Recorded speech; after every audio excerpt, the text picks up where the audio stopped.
Friends, आज की इस क्लास में हम लेकर आए हैं समावेशी शिक्षा जो आपकी पुस्तक है बीटीसी थर्ड सेमेस्टर की, उसका पहला पाठ विशिष्ट आवश्यकता वाले बालक, इसका संपूर्ण सारांश। यानी कि अगर आप ये वीडियो देख लेते हैं, ज़्यादा लंबा वीडियो नहीं होने वाला है, तो आपका जो पार्ट 1 है समावेशी शिक्षा का विशिष्ट आवश्यकता वाले बालक, वो कंप्लीट हो जाएगा। मतलब ये कह सकते हैं, अगर आपसे कोई कह दे कि भैया हम पार्ट 1 का टेस्ट लेने वाले हैं या एग्ज़ाम देने जा रहे हैं, तो आप इसमें अच्छे अंक प्राप्त कर लेंगे। ऐसे विद्यार्थी जिन्होंने अभी तक कुछ भी नहीं पढ़ा है, खासकर उनके लिए है, और ये आपको एग्ज़ाम में अच्छे नंबर दिलाने के लिए काफ़ी मददगार साबित होने वाला है। तो सभी टॉपिक्स को हमने कवर किया है बहुत ही आसान तरीके से। चलिए बात कर लेते हैं। यहाँ पर पहले पार्ट का नाम है समावेशी शिक्षा में विशिष्ट आवश्यकता वाले बालक। सबसे पहले हमें ये समझना जरूरी है समावेशी शिक्षा क्या है, और एग्जाम में कई बार आता है समावेशी शिक्षा क्या है।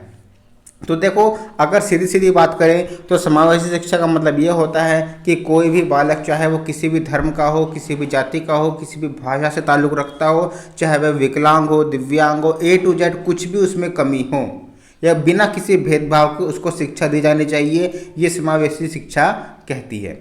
देखिए लिखना कैसे इसको। समावेशी शिक्षा का तात्पर्य ऐसी शिक्षा प्रणाली से है जिसमें सभी बालकों को, चाहे वह विशिष्ट हो या सामान्य हो। विशिष्ट मतलब कुछ अलग होते हैं, चाहे तो वो अपंग भी हो सकते हैं, या हाईली जो इंटेलिजेंट होते हैं, बुद्धिमान, वो भी हो सकते हैं, प्रतिभाशाली हो सकते हैं। बिना किसी भेदभाव के एक साथ एक ही विद्यालय में शिक्षा प्रदान करने पर जोर दिया जाता है।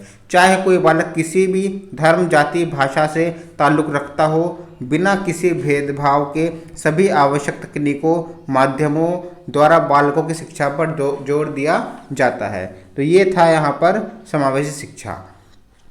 अब बात करते हैं विशिष्ट आवश्यकता वाले बालक क्या होते हैं और कौन से हो सकते हैं। विशिष्ट आवश्यकता वाले बालक क्या होते हैं? सामान्यतः वे बालक जो अपनी योग्यताओं, क्षमताओं, व्यक्तित्व एवं व्यवहार के द्वारा अपनी उम्र के अन्य बच्चों से भिन्न होते हैं। यानी कि ऐसे बालक जो होते तो उन्हीं की उम्र के हैं, लेकिन कुछ विशेष कारणों में वे भिन्न होते हैं, कुछ विशेष टैलेंट में। विशेष या विशिष्ट आवश्यकता वाले बालक कहे जाते हैं। चाहे तो वो मंदबुद्धि हो सकते हैं या फिर ज़्यादा प्रतिभाशाली भी हो सकते हैं, मतलब नॉर्मल नहीं रहते हैं वो। विशिष्ट बालकों का वर्गीकरण 4 भागों में किया जाता है। अब ये क्वेश्चन भी कई बार पूछ लिया जाता है कि भैया विशिष्ट बालकों का वर्गीकरण 4 भागों में किया जाता है, कौन कौन से हैं वो, तो वो आप लिख कर आएंगे। शारीरिक क्षमता, मानसिक क्षमता, शैक्षिक क्षमता और सामाजिक क्षमता। तो ये हुआ विशिष्ट आवश्यकता वाले बालक, मतलब वे बालक जो सामान्य बालकों से भिन्न होते हैं, अपनी ही उम्र के बालकों से भिन्न होते हैं। उसके बाद यहाँ पर आता है वंचित बालक क्या होते हैं। तो वंचित आपको नाम सुनकर ही समझ में आ रहा होगा। वंचित मतलब जिन पर ज़्यादा ध्यान नहीं दिया जाता है, जो अन्य बच्चों की तरह किसी चीज़ में हिस्सा लेने से रह जाते हैं, वंचित रह जाते हैं। तो वंचित बालक क्या होते हैं? ये विशिष्ट बालकों की ही एक श्रेणी है। ठीक है, विशिष्ट बालक हमने अभी पढ़ा, सामान्य से थोड़े अलग होते हैं, तो ये सामान्य से अलग हैं वंचित बालक। ये विशिष्ट बालकों की ही एक श्रेणी है जिसकी उत्पत्ति सामाजिक, आर्थिक तथा सांस्कृतिक विषमताओं के कारण होती है। मतलब कुछ बालक ऐसे होते हैं जिन्हें सामाजिक आधार पर, आर्थिक आधार पर, सांस्कृतिक विषमताओं के आधार पर उन्हें पढ़ाई से दूर कर दिया जाता है, भेदभाव किया जाता है। आर्थिक की बात करें, मतलब ये कह देता है कि भैया तुम्हारे पास पैसे नहीं हैं तो हम तुम्हें नहीं पढ़ा सकते। या फिर सामाजिक मतलब वही जाति भेद वगैरह, कि भाई तुम छोटी जाति के हो, तुम बड़ी जाति के हो, तो ऐसा कर दिया जाता है। सांस्कृतिक विषमताएं, तो ये सब जो है इनके कारण भेदभाव किया जाता है। तो वंचित बालक वैसे ही होते हैं जो इन सब का सामना करते हैं। वंचित बालक प्रायः भाषा, धर्म, जाति, क्षेत्र, वर्ण, लिंग के आधार पर वंचित होते हैं। जैसे आपने कहा कि भाई जो पुराने ज़माने होते थे वहाँ पर सिर्फ क्षत्रियों को ही शिक्षा का अधिकार था। ठीक है, तो वहाँ पर भी वो वंचित रहते थे। अब बात करते हैं समस्यात्मक बालक क्या होते हैं। समस्यात्मक बालक से समझ में आ रहा होगा आपको। समस्यात्मक बालक क्या होते हैं? प्रायः अपने परिवार एवं विद्यालय में अनेक प्रकार की समस्या उत्पन्न करते हैं। मतलब समस्यात्मक बालक वे होते हैं जो स्कूल में और अपने घर पर अनेक प्रकार की प्रॉब्लम्स क्रिएट करते हैं, समस्याएं उत्पन्न करते हैं। एक तरीके से ऐसा कह सकते हैं कि भाई वो ज़्यादा ही अलग, सबसे अलग होते हैं, मतलब वो, ठीक है, उनके दिमाग में शरारतें चलती रहती हैं। ठीक है, या फिर कुछ बालक ऐसे होते हैं जिन्हें कुछ समझ में नहीं आता है, अनेक प्रकार की समस्याएँ उत्पन्न करते हैं। निरीक्षण, साक्षात्कार, संचय अभिलेख, मनोवैज्ञानिक परीक्षणों द्वारा इनकी पहचान की जाती है। समस्यात्मक बालक एक तरीके से वो भी होते हैं, मान लो भाई एक तरीके से कुछ बच्चे बैठे हुए हैं, तो भाई मान लो एक बच्चा तेज बुद्धि का है, ठीक है, प्रतिभाशाली, और दूसरा सामान्य है, तो जो प्रतिभाशाली बच्चा होगा वो अपना होमवर्क पूरा कर लेगा या क्लास वर्क पूरा कर लेगा और सबसे पहले कर लेगा, और वो खाली बैठा रहेगा, उसको कुछ काम तो है नहीं, तो फिर वो शरारतें करेगा। तो ऐसे बालकों को भी आप समस्यात्मक बालक कह सकते हैं।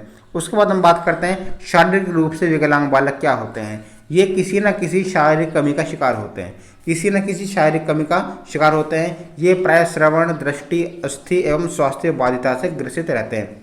मतलब या तो इनकी कोई हड्डी वगैरह में प्रॉब्लम होती है, बीमार होते हैं, या फिर ये थोड़े दृष्टि इनकी देख नहीं पाते ठीक से, आंखों में दिक्कत होती है, फिर सुनने की क्षमता ठीक ठाक नहीं होती है, तो इनको हम शारीरिक रूप से विकलांग बालक कहते हैं। मतलब शारीरिक कोई दोष हो।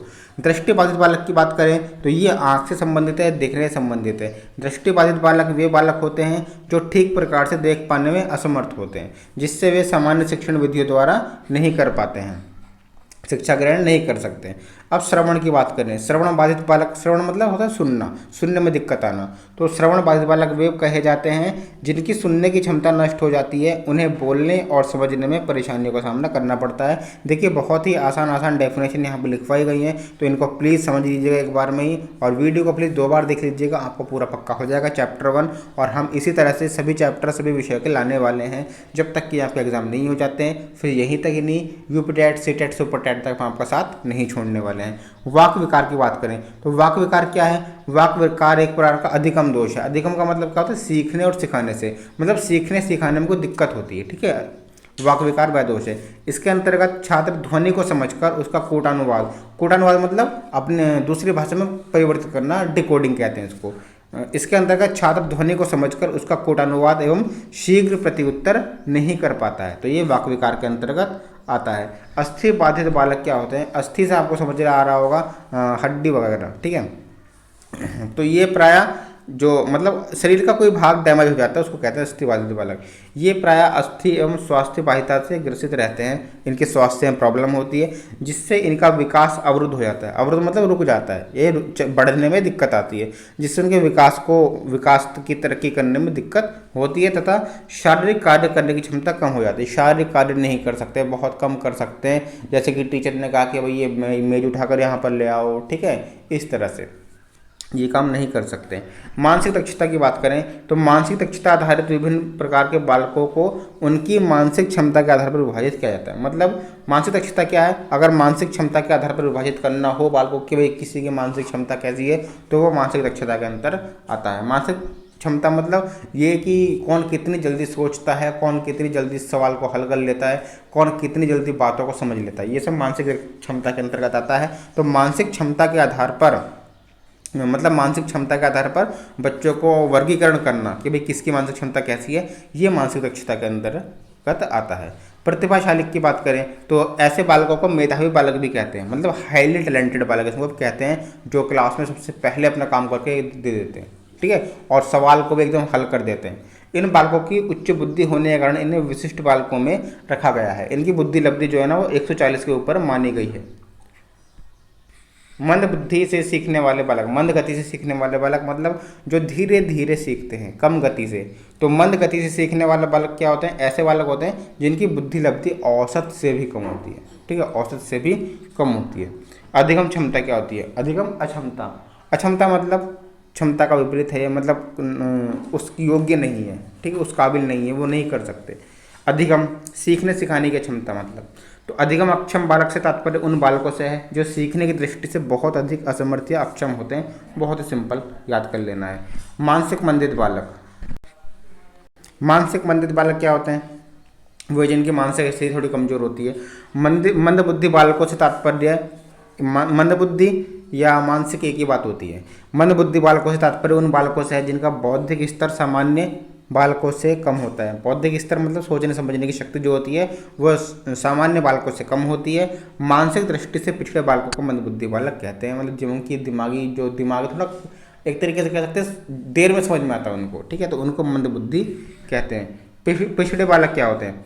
पिछड़े बालक जो बालक औसत बालकों की तरह प्रगति करने में असमर्थ होते हैं, ठीक है, पिछड़े बालक जो बालक औसत बालकों की तरह प्रगति करने में असमर्थ होते हैं, पिछड़े बालक कहे जाते हैं। तो ये था आपका चैप्टर नंबर 1। उम्मीद है आपको समझ में आ गया होगा। ये सारांश था, ठीक है, ये चैप्टर 1 का सारांश था। मतलब अगर आपसे कहे कि भैया पार्ट 1 का हमें टेस्ट तो आप आसानी से इसमें पास हो सकते हैं। तो उम्मीद है आपको समझ में आ गया होगा। अब वेट कीजिएगा, पार्ट 2 का वो आने वाला है, आपको कल मिलेगा।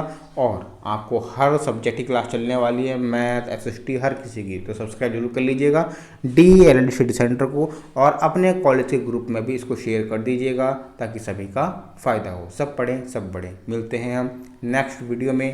Thank you. जय हिंद।